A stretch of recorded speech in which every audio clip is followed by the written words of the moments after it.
I'm sure you've heard about Transylvania, home to the vampires and many other supernatural. But did you know that Transylvania is actually a real place located within the country, Romania?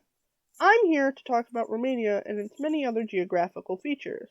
First up, we have the Carpathian Mountains, which are, according to Britannica, broken up into three sectors, which includes, first up, the Eastern Carpathians. The Eastern Carpathians extend from the Ukrainian frontier to the Prahova River, with a maximum elevation at Mount Pietru at 7,556 feet. The Eastern Carpathians are made up of a series of parallel crests orientated in the north-south direction. The western fringe of the Eastern Carpathians is made up of a volcanic range which has plenty of necks, cones, and craters. This happens to be where the only crater lake in the entirety of Romania, St. Anna Lake, is located. Like the rest of the Carpathians, the Eastern Carpathians is made up of limestone and its other conglomerates. Up next is the Southern Carpathians, which are also known as the Transylvanian Alps. This, along with the Transylvanian Plateau, is where Transylvania is located. Yes, the fabled land of the vampires and supernatural. It's mainly known as this because of its fancy medieval houses. But speaking of the rest of the mountains, it lies between the Prahova River and the Timis and Cerna River valleys. It's composed on top of limestone, mostly crystalline and volcanic rocks. It has the highest points in the entirety of Romania, which is Mount Molduvna at 8,346 feet and Nagoi at 8,317 feet. The Southern Carpathians also happen to be home to Romania's first national park.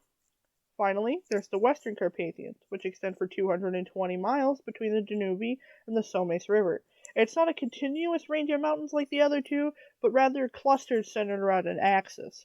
It's separated by these famous gates, which are better phrased as just depressions in the lands between the mountains. It happens to be home to two of Romania's largest metallurgical companies, and it's less forested than the other two.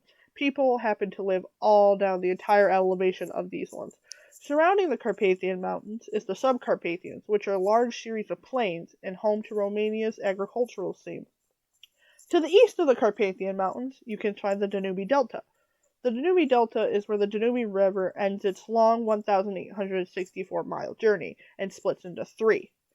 The three river sectors form a large triangular swampy area, which according to RomaniaTourism.com expands 64 feet into the sea every year.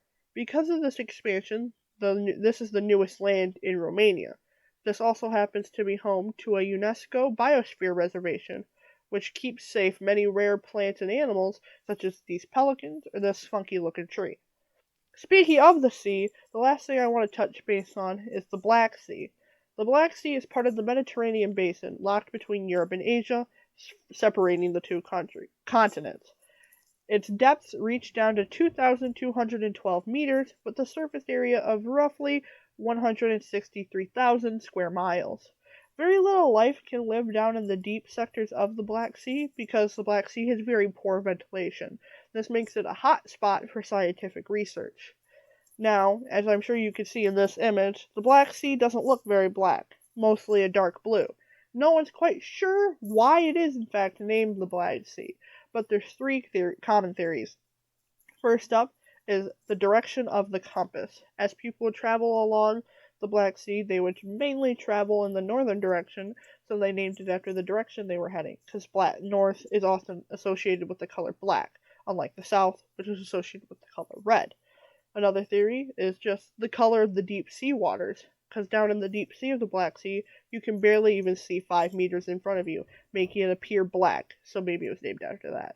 A third theory, which is common among scientists, is it was named after the hydrogen sulfide layer 200 meters below the surface, which happens to be black. No one knows quite for sure, but those are the most three common theories.